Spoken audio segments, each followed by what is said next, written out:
Evolution? It is a mystery. It's just that you choose to deny it. And the world is spherical. It's not flat, even if you say it is. The sun is 93 million miles away. Who knew? Who knew? Hello and welcome. I am your man in the shed, Andy P. Old Testament from a certain point of view. So to understand, you have to get into the mind of the conspiracy theorists. So, the Old Testament with Genesis, meaning the origin or the mode of formation of something. This brings us the Creationist. Go to the book for the beginning of everything. However, all religions have a bias. In science, for example, it's evidence-based. All science is, this is how science works. Come up with an idea. So I will do this now. So for the next month, I will observe the sun where I see it first thing in the morning, where I see it set, because I'm going to scientifically prove Earth is a globe. So every morning I wake up early before the sunrise. It's in an easterly direction.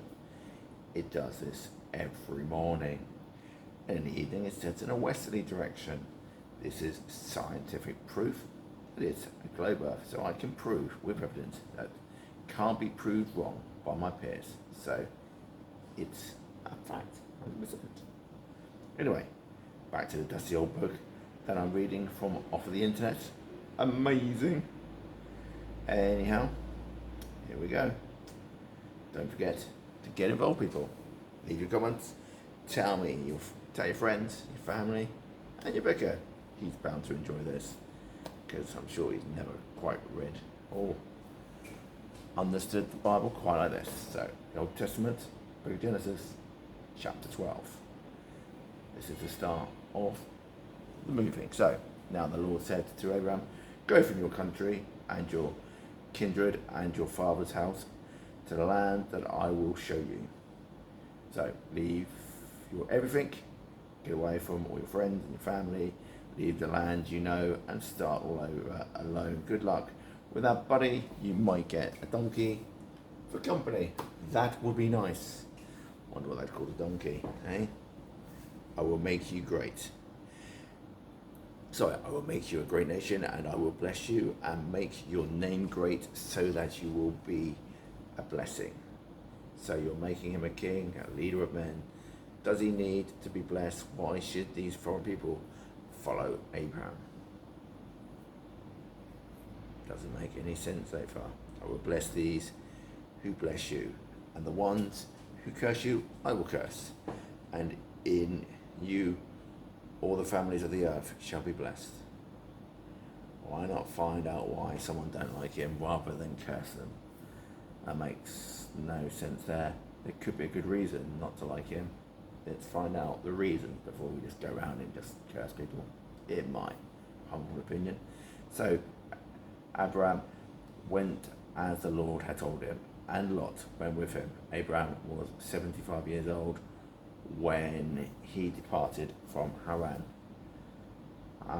Lots. He's got his part to play a little later. Tragic life he has, but no spoilers. However, it gets a bit twisted. Abraham took his wife, Sarai, and his brother's son Lot, stealing children, and all the possessions that they had gathered, and the persons whom they had acquired in Haran, and they set forth to go to the land of Canaan, when they had come to the land of Canaan. Hang on, you just can't take your brother's son. It almost sounds like it that, even in the past, surely that wasn't allowed. You know, oh, we'll take him with us. What if Lot's father didn't want him to go? Abraham passed through the land to the place at Sham, and to the oak of Moreh, and at the time of the Canaanites were in the land.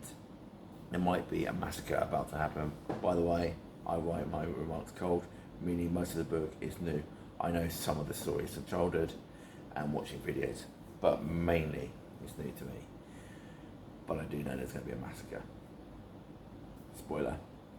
Then the Lord appeared to Abram and said, To your offspring I will give this land. So he built there an altar to the Lord who had appeared to him.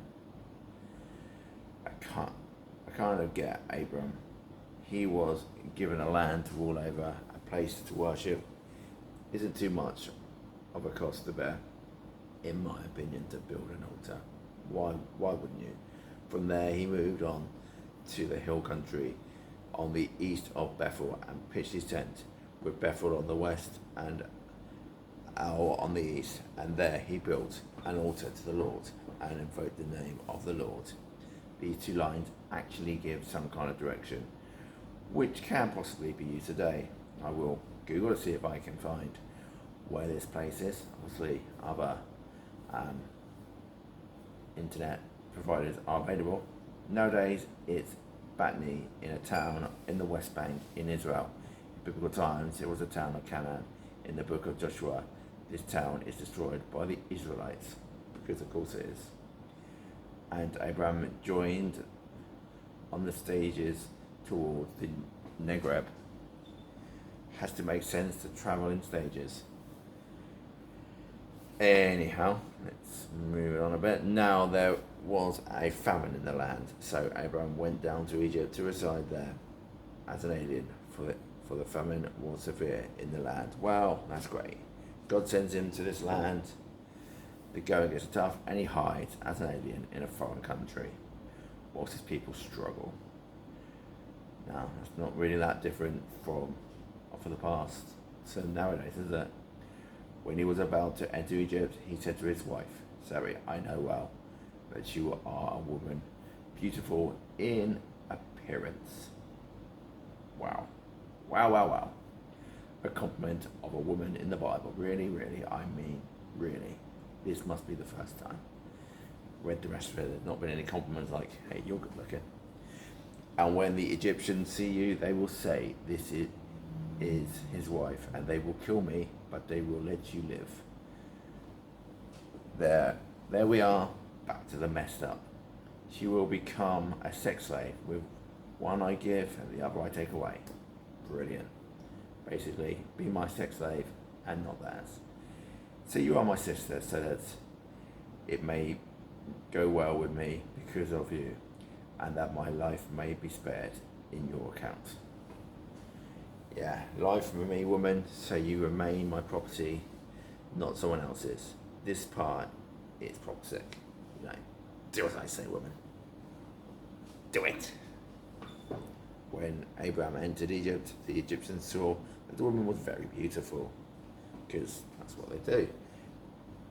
Hey there, a chance to be a hero for Sarai, but what does she do?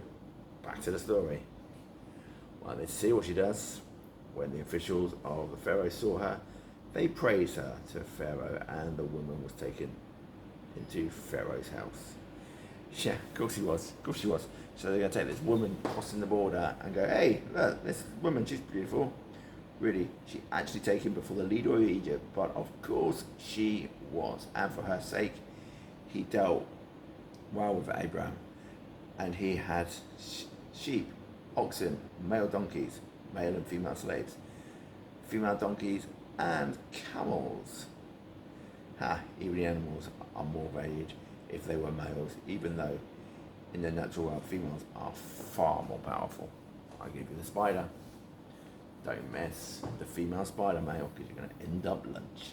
But the Lord affiliated Pharaoh and his house with great plague because of Sarai, Abraham's wife. This bias in the book is incredible. Let's attack Egypt with the plague. Great, thanks for that. Because why wouldn't Egypt need a plague? In the Bible, plagues of Egypt. So Pharaoh called Abram and said, what is this you have done to me? Why did you not tell me that she was your wife? Also, how do they know it's her wife? And also, how did she actually spread the plague? Because that's not mentioned. And also, how long was he actually there? Because we've got like 3 or 4 lines there of him going into Egypt. Nothing telling us how long he's there, but it seems like he's been there ages. Why would he have listened, and why would the Pharaoh have known about God at this time? Who knows? Who knows? Because this is written by some dusty camel herder in Israel, not someone in Egypt. Anyway, why did you say she's your sister, so that I took her for my wife? Now then, here is your wife. Take her and be gone. By Abraham taking her doesn't mean that the plague will leave doctors from off of the past. Quick, get me some sage, because that'll cure everything. Doctors in the past. Past was the worst. And Pharaoh gave his men orders concerning him, and they set him on the way with his wife and all that he had. Take that woman and leave my lands. Take your disease with you. Be gone. Get out. So, a quick chapter, this one.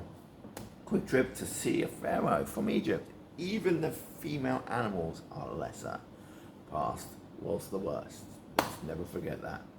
Never get your morals from a book written by immoral men from off of the past, people. That is my advice.